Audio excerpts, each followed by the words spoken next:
It's time to knock out another section of the Trans-American Trail. This time, we're heading to Virginia. We left Lexington around 4 a.m., hit Damascus, Virginia around 9:30 a.m. Riding with me on this trip is Chris, aka El Jefe, and we're meeting up with Yolanda, Bryce, and Axel, some friends who bought an X-Venture trailer at Expo East. So what are your expectations for this trip? I'm going to eat more pork rinds, drink more coffee, see some cool, have a nap in the woods, probably piss in the woods once or twice, maybe get drunk on some Country Boy beer. All right, let's be honest, I'm gonna get drunk on some Country Boy beer. The Stockholms pulled in around 10, gassed up, and did a little work. We brought them a second battery from X-Venture and got them hooked up with some Zamp solar panels. And again, traveling with newer people, having Rocky Talkies saved the day. You got communication? No, I do not have any comms. The Human Torch was denied a bank loan. But the Falcon crashed. We've started the trail.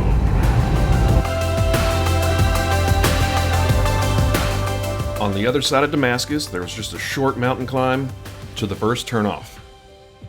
I absolutely love the Appalachian Mountains. We did the North Carolina section of the Trans-American Trail in the middle of summer, and I was curious to see what the difference would be between riding in the Appalachian Mountains in the winter to summer when there's full leaf cover.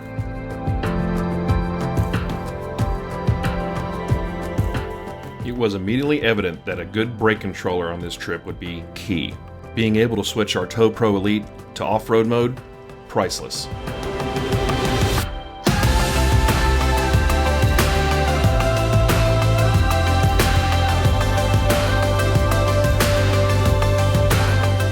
It didn't take long till we both had to stop and air down the tires. It's a little high. 60? Bryce and Yolanda are two of the nicest people we've ever met.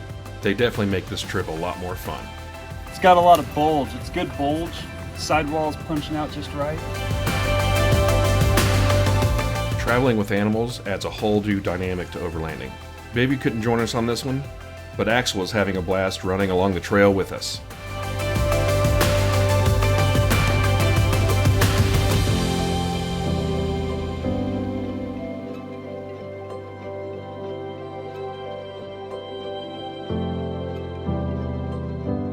A little bit down the trail, we heard of all too familiar sound, just like the previous trip to the Frog Loop.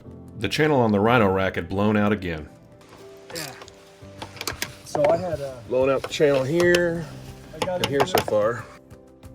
After a quick repair, we hung out for a little bit and let the dog stretch his legs.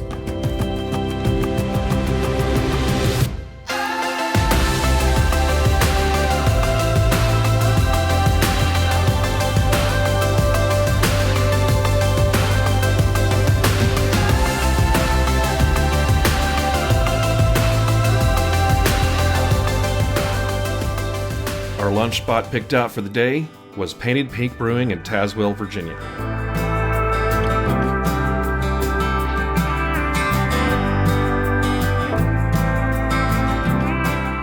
This place was awesome, hitting on all cylinders. We brought them in some Country Boy Brewing, ordered from their huge menu. They even had alcoholic sodas on tap.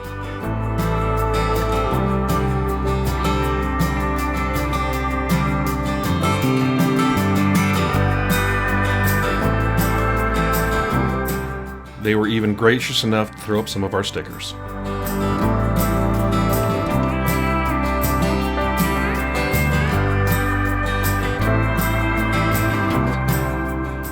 Opinion on Painted Peak Brewery? rocking. Good steak. Actually, huge menu for a brewery. 8, 9, 10 fermenters. Ton of beer. Good people. Everybody's really friendly, and you can play pool in the brewery. At this point of our trip, this is what we'll call inadequate lighting. When we got back to Kentucky, we ordered Baja Design Squadron Pro lights. Of course, it being winter, all of the campgrounds were closed, so we camped right outside the gates of White Cedar Horse Campground.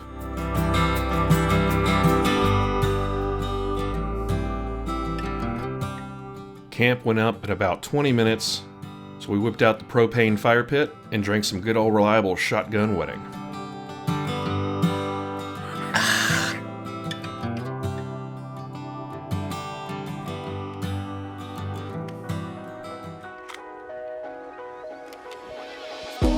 Something to keep vigilant about is camp safety.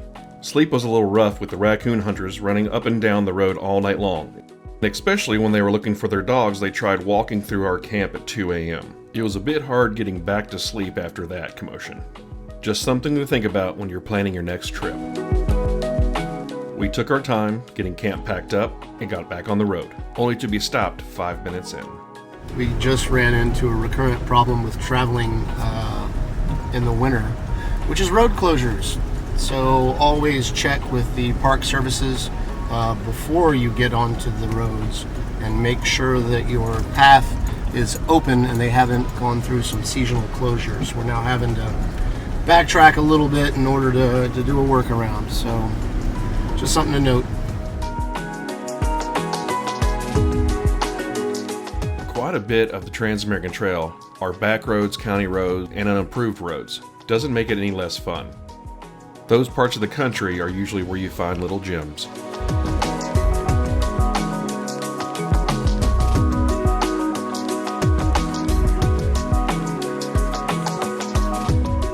The Virginia section of the Trans-American Trail crosses over the Appalachian Trail quite a bit. When we crossed it, we got out, walked a few feet, so technically we hiked a portion of the Appalachian Trail. What are you doing, Chris? Walking the Appalachian Trail with my coffee.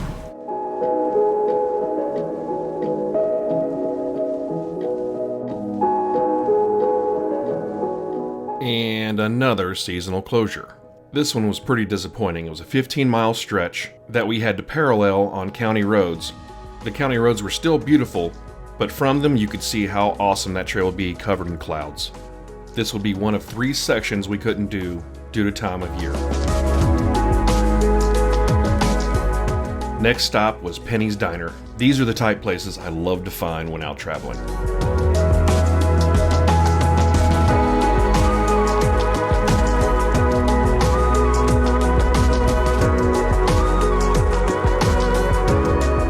With a Waffle House type menu, this hit the spot. A short distance out of Lowmore, Virginia, we stopped for a little bit to see some mountain streams and put the drone up for the first time since the weather had been rainy, extremely windy, or just low visibility or in a state park.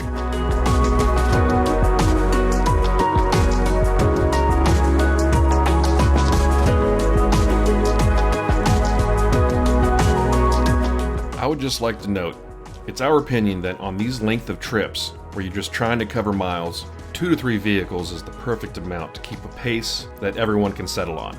It was really great to travel with 2 X-Venture trailers with 2 different vehicles to see how they handled.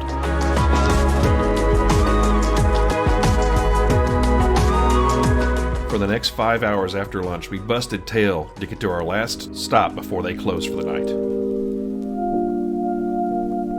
Once again, insufficient lighting made for slower going. I thought that LED headlights and fog lights would do the trick. I was wrong. Our last destination stop for the trip was Big Fish Cider Company in Monterey, Virginia. We made it 45 minutes to close. This place is awesome. It's in a small town, they have award-winning ciders, and it even came complete with a salty bartender.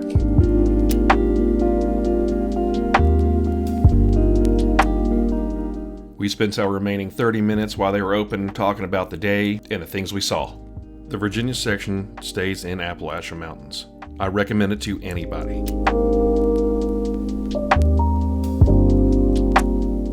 We parted ways from Bryce, Yolanda, and Axel, pointed the Jeep west, and drove all night through the rain straight back to Kentucky.